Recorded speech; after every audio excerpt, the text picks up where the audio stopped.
Welcome to the Shaping Portsmouth podcast. Shaping Portsmouth is a collaboration of key Portsmouth businesses transforming Portsmouth together. Today's podcast is hosted by our CEO, Dave Humphries. So, welcome to today's Shaping Portsmouth podcast. I'm joined today by Hayden Taylor from Unloc, Jess Cowling from Unloc, and Serenity, who's involved in one of the Unloc programmes. So, welcome all. Welcome to everybody. Thank you very much for having us. Exciting. Good to have you here. So, for those that don't know, let's start off with what is Unloc. Hayden, you founded Unloc. Do you want to tell us a bit about it? Yeah, happy to. It feels like a million years ago that we started Unloc. It's been a real roller coaster journey, but Unloc is all about helping young people to be change makers. And that sounds quite grandiose, but really what we're trying to achieve is help young people to shape their own life, but also the world around them.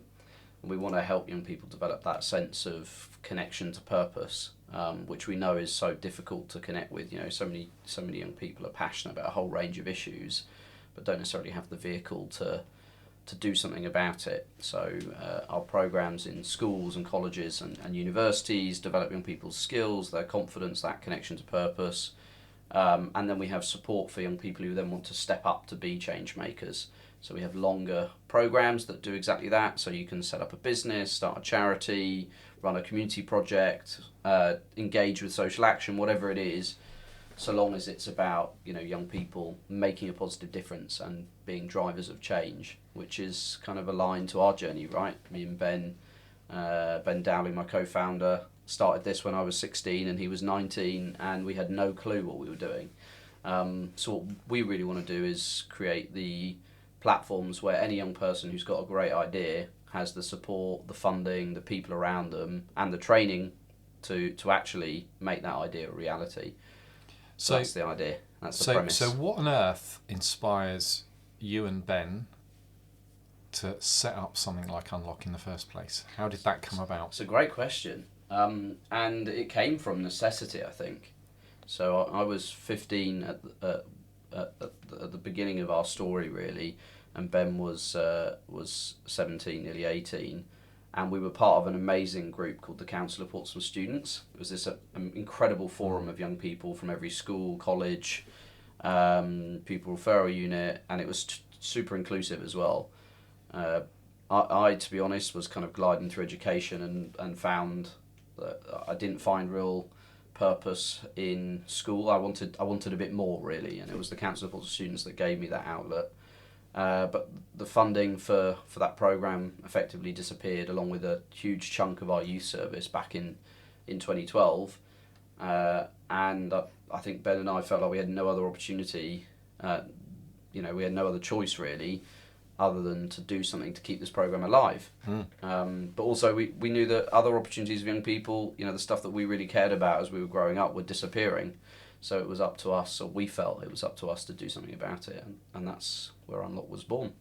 So the very thing that you're trying to instill in young people across not just our city, Portsmouth, but all over the country, is the exact journey you went in that caused Unloc to exist in the first place. Exactly. Yeah. You know, when I was younger, I wanted to be an architect. If you've seen me draw anything, you'll know that I've actually got a lucky escape in pursuing the career that I now have. The rest of us have had a lucky escape. Yeah, you have. The rest of you have had very lucky escapes. You'd have very wonky buildings otherwise. But yeah, so that journey, our own lived experience, has driven everything that we do. You know, and there are so many incredible young people out there that have great ideas that could genuinely be huge influencers in their community, that could run incredible programs and projects that engage other young people if they just had the right support. You know, we started Unloc with 300 quid. Yeah. That was the micro grant that we got that has now unlocked, you know, a decade of action. You know, we've supported over 100,000 young people from that 300 quid starting point. So if we can do more to give young people the platforms they need to express themselves and to drive change in their communities, I think, you know, all of our communities up and down the country, especially in Portsmouth, will be brighter and more prosperous as a result. Yeah, it's a brilliant story, and well done for doing it. So, Jess, you work at Unloc. What's your role? What's your role at Unloc? So I'm a program facilitator at Unloc, focusing around leadership and youth voice. So I do lots of different programs and projects in and outside of schools and colleges. And one of the projects that I am leading on with my colleague Beth is the Inspiring Change program, which was kindly funded by OPCC. And we were very fortunate to have a young person, Serenity, as part of that project. And the whole purpose of the project is to engage with a diverse group of young people across Portsmouth. Who have experienced youth violence prior, and be able to tackle the youth violence that they see in Portsmouth. So with this, we were able to give the grants that Hayden was talking about, give £500 to each group to be able to make that change, to encourage more young people to engage with different services, engage with the grants that we've got available, to make a difference in Portsmouth. So we've got 4 groups as part of this project, and Serenity is one of those groups. So before we focus in on what Serenity's doing and that program particularly, how did you end up working for Unloc? What led you to Unloc? Yeah, so my journey at Unloc, I've been here for about 2.5 years now. I was working as a learning support at a school previous, and I saw this as an application. And I originally started at Unloc as an assistant facilitator. And I was working with my line manager, Katie, alongside her in one of the big projects that we were running, the Peer Action Collective. And throughout the process, I then developed my skills alongside Unloc, which then led to me being a programme facilitator full-time. And I'm now still here now. Excellent. And of course, not only are Unloc one of Shaping Portsmouth's fabulous partners, but we're also co-located, so we sublet off of you and we live in your offices, and we get to see the wonderful work you do with young people day in, day out, and some of the great stuff that goes on. And likewise the other way around, Dave, it's great having Shaping Portsmouth teammates and community partners coming into the Changemaker studios we've got in the Portsmouth Guildhall, making use of that space, engaging with the young people we're working with. Yeah. It's a partnership made in heaven, I think. Yeah, definitely, and such a great location, Portsmouth Guildhall, such a great building to be in. So, Serenity, Hello. Tell us a bit about you. How have you ended up working on this programme with Unloc?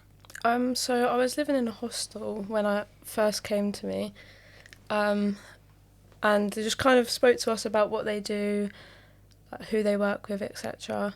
And it was just something that I was really interested from the get-go, just like hearing that they explained like what projects they've done in the past, what other people have done in the past. I was just like, yeah, that's really something that I want to do, and I kind of stuck with it through that, even after I moved out of the hostel and stuff.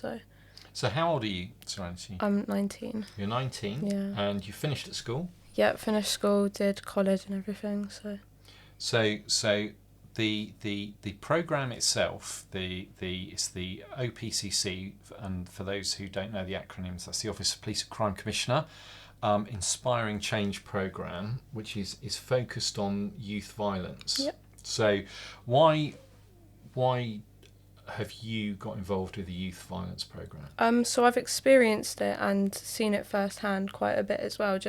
Living central of Portsmouth, I'm sure a lot of people would know there is a lot of that at the moment anyways, as it is. So you'd see it a lot and you do experience it as well occasionally. Okay. And so you've got involved with the programme. Yep. And what exactly have you done? So we started off and there was a bit of back and forth and we didn't actually know what we were going to do. And then it went from like a group of 4 or 5 of us just down to me in the end. And then I was just like, I want to do a podcast. Like I want to just be able to speak, and I want to be able to have other people speak up about their experiences as well, because I know that's not easy at all. Okay, so you've got access to the grant from Unloc. Yep. And you've decided to go down the podcast route. Yep. What's that going to look like? Who are you going to be talking to on the podcast? So I've already got 1 episode out, and I brung in just a guest who was a friend. She spoke about her experiences. We had a talk about some other just general experiences as a whole and general opinions. And then I'm just looking to bring in more guests at a time, and just get their stories and get their experiences and sides of things as well.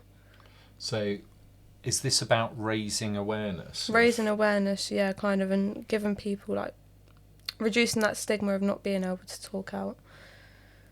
I suppose at the heart of any problem is people not having the conversations that are necessary for people to understand what the problem looks like and solve it. Yeah. So obviously you've mentioned you've had some sort of experience of youth violence. What does youth violence in Portsmouth look like? Well, it can look like a lot of things. I mean, we sat down and we spoke about it as a group when it first started. It can come under like actual physical violence, like knife crime, or just fights, stuff like that. But it can also come under like the stalking, the spiking in clubs, the sexual assault side of everything. It comes under like, it's a big branch of things. Mm-hmm. I suppose people, when they talk about youth violence, probably automatically think of drug gangs and gang behaviour and that. Do you think that's a problem that exists in Portsmouth? I think that's a stereotypical problem. Like, that's the one that's most commonly seen and spoken about, but there's a lot more underlying ones that aren't really spoken about as commonly as well. So, and by doing the podcast, you hope to kind of raise more awareness of the different types of, 100%. So Hayden, from an Unloc perspective, why do Unloc want to be involved in this programme? It's fundamentally linked to our mission, right? You know, there's an incredible young person in Serenity who has the potential to hopefully inspire other young people, right? And make a difference. So it all connects to that sense of connecting to your purpose as a human being, your social purpose, and being a change maker, and that's what Serenity's doing, right? You know, it would have been far easier for Serenity just to ignore this problem, to continue seeing the symptoms of youth violence and seeing the problem in her community and not do anything about it. But actually, she's got a platform here in which she can start to turn the dial on the issue, and it starts with exactly that, talking about it. And I'd be really interested to know, Serenity, what do you think are the biggest problems in Portsmouth in terms of youth violence? It depends on age bracket, because I think at the moment it's going up. The spiking in clubs is a big one at the moment. There's becoming like new ways to do it, new ways to not notice it. Like, it started off with just drinks being spiked, now people are walking around with needles. But then that leads on to the why they're doing that. It might be for a stalking reason or a sexual assault reason. So they kind of all connect in a way as well. So. And I'm interested to know, you talked about like the power of conversation and just how, you know, what impact do you think it's going to have? Like, if I'm a young person, I decide to tune into your podcast, listening to other people share their stories, what are you hoping the impact will be? That they'll notice that it's okay to speak up. Like, when my sexual assault happened, I was quite young. I didn't speak up to anyone about it for like a year, and it was just in my brain, it was just like tearing away. So I was like, I finally spoke up to someone. I realised how much of a change that can make to myself and the situation as well. So hopefully them hearing about other people like speaking up will help them be able to do the same as well. I love that you're kind of connecting your own personal experience to, and that is so often the starting point, I think, for people wanting to do something to give back, is their own lived experience, their own frustrations with their community or symptoms of issues that they're seeing in their daily lives. So I'm really pleased that you've taken that opportunity and you're running with it. Yeah, I've always found it really interesting, just with my own background. You won't know about my background, Serenity, but actually I've had a previous career in policing, so I've had something to do with violence. But I always find it interesting the way people differentiate between victims and survivors. And in policing, you're very much about victims. You get people to reflect back on what's happened to them, and it's almost re-traumatising and getting them just to look at what happened to them.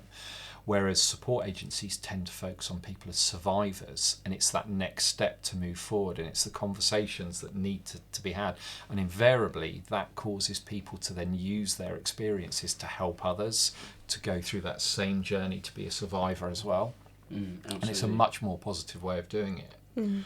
So, Jess, obviously Serenity is just one group in this particular programme. What's going on with the other groups? What else is this programme going to deliver for us? So we do have the other group. So one of them is a group of rappers. So they have created their own rap song around knife crime. So a few of them have experience of knife crime happening in Portsmouth. So they wanted to spread that message in a different form that obviously young people can then connect with. So their rap song, they've created a music video for it. They've they've been amazing. They really have. And the idea is they want to share the message of raising awareness of the consequences of knife crime.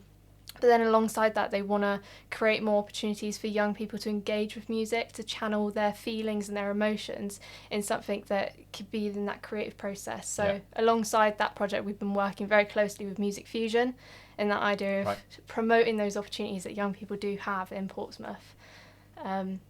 And in another one of those groups, we've had 2 amazing young people. Again, same scenario as Serenity. Started off as a larger group. It slims down a little bit. But they have created a sculpture all around raising awareness of the effects of peer pressure in young people. So their sculpture originally started off with a beach clean. So their beach clean, then they collected lots of materials such as cigarette packets, vapes, anything that they could then add to this sculpture. And the sculpture has kind of visualised the root causes as to why someone might pick up a vape, why someone might smoke, and that idea of peer pressure, but also all those other factors that come into that. And their sculpture is going to be displayed in Victoria Park, inviting anyone and everyone to come down and see it, and they're going to give a speech about why they created it, but also that chance to network, all the young people to then come together and talk about their own experiences as well. So very similar to Serenity's message, just having that conversation going. A real win-win for the city there, because not only are we getting the message out about youth violence, we're also getting the beach cleaned as well at the same time. As part of it. And I saw the beach clean on your social media, so looked like a good turnout. There was a lot of I think I saw a picture of a whole bag of vapes. It was I think in total it worked out 53 kilograms of rubbish just on one little patch of beach, and for an hour of cleaning. So good stuff. Incredible. Stuff. Okay. And when can we expect to see the sort of outcomes of all of this? What's the timeline on the programme? Very short closing. So end of the week is when the sculpture reveal is happening. So the 9th of August, and then the rappers are launching their music video and their song on the 14th of August. So it's all happening very, very quickly. But this stuff will be constantly shared. So we'll be sharing out lots of stuff, lots of case studies of the young people and the amazing stuff they've done. So it will all be on our Unloc page, our Unloc Instagram, social media. Everything will be shared, so we can celebrate all the hard work they've done. Absolutely. By the time this podcast goes out on our channel, those will have happened. So people can go onto your social media and have a look. How do they find Unloc on social media? Great question. We're on most channels. You can connect with us on Instagram. We're at Unloc_UK. On X or Twitter, Unloc UK on there. Same on Facebook. And of course we have a great newsletter as well, so if you're not signed up and you're not seeing all the incredible things that young people are doing to drive change in the community, then you need to be signing up ASAP for that.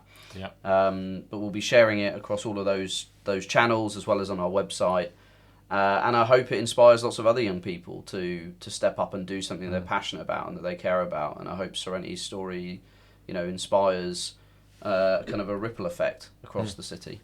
Yeah, absolutely. And certainly with our ongoing mission around transforming Portsmouth together and making Portsmouth the #1 UK city in which to invest, live, learn, work and visit, everything that you're doing at Unloc fits so nicely with that mission. And, young people are our future, and it's great to have a partner so focused on young people and change making. What we do in all of our podcasts is, before we finish, is we ask, because we're passionate about Portsmouth and our city, we ask for people for their Portsmouth recommendations. So Serenity, for people that maybe don't know the city or someone that wants something different to do, what will be your one recommendation of something to do in Portsmouth? Place to go. Well, that's a tricky one. Something to do. What do you like? I like going to the top of the hill. The top of the hill. Yeah. The view. The view is beautiful. And of course you've got the very famous Mixed Monster Burger Burger bar up there, up on the hill. So an absolute favourite, and one that's not cropped up at all yet. So that's a really good shout. The north of the city often gets forgotten. So well done, brilliant one. Hayden, what about you? Where would you recommend someone to go in Portsmouth? It's a great question. For me, and you've almost certainly had it before, but that long walk along the promenade from the South Parade Pier all along, right the way through into Old Portsmouth, and then on towards the kind of the quayside there. I think particularly on a warm day, which we've been pretty lucky the last couple of weeks. Yeah. It's just stunning, and you've got all that kind of rich naval history coming to life in front of you. That for me is an ideal way to spend a Sunday afternoon. Yeah. So you join Marianne in the shaping team with that one. Love that. The Millennium Walk. That was her favourite. It is a great walk, and there's, as you say, the naval history, but there's just so much to see along that route as well, with both the piers, the fairground, the hovercraft, Old Portsmouth, and you obviously finish up at Gunwharf if you follow it all the way as well. So absolutely, so much going on. What about you, Jess? What would you recommend someone to do in Portsmouth? I would recommend. I'm a big fitness goer. I love doing anything running, fitness orientated.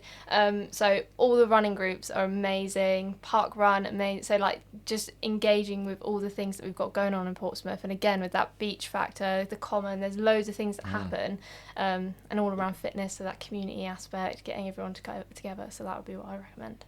Yeah, a bit of a park run. It's incredible how many people turn up to Park Run. Yeah. Down at Eastney, hundreds and hundreds every single week. So where's Park Run from? It's down Eastney end of the beach currently because of the works down in Bryony, but it's always along that promenade. Yeah, so along the promenade, and if someone 9 wants a.m. to Saturday. go, just turn up, 9 a.m. on a Saturday. Yeah, you're supposed to register Brilliant. online to get a QR code, but it's 9 a.m. on a Saturday. You can just turn up, can't you? Yep. And I've seen Jess doing it. She's rapid. Yeah. Seriously fast. Whilst you're doing it. Yeah, well, she's lapped me twice at this point. Yeah. But also, Jess has an amazing Instagram account with a whole bunch of great places to eat in Portsmouth as well, which I feel like it would be remiss to not do a shout out for. Yeah. So it's called Portsmouth Bites. Right. So I love going out for food, which fits in quite nicely with the fitness part of it. But we just used to just take loads of pictures and just sit in my camera roll. So now we like to review everywhere we go. So we like to dabble with any of the new places that pop up in Portsmouth. So Portsmouth Bites, we post any pictures, any reviews of all the exciting food places in Portsmouth. So this is good because I'm fast becoming Shaping Portsmouth's food correspondent. So a couple of weeks ago, I did the food festival. Someone had to go and sample as much as they could, so I took that challenge on. And Must then, have been tough for you, Dave. Yeah, it was. And then this weekend, I thought I'd step out and do an early visit and review on the Shaping socials of the Giggling Squid. Down in Gunwharf, Portsmouth's newest restaurant, which was great. I had a wonderful time there. So have you tried that one yet? No, we've got it booked in this weekend though. I can recommend the pork belly starter. It's amazing. There we go. Well, if you need serious food inspiration, I would check that Instagram account. So just following that. What's it called again? Portsmouth Bites. Portsmouth Bites. Yeah. Portsmouth Bites. We'll definitely be having a look at that one. So thank you, Serenity. Thank you, Hayden. Thank you, Jess. It's been great chatting to you, and good luck with the Youth Violence podcast. We look forward to listening to that soon. Thank you. Thanks very much.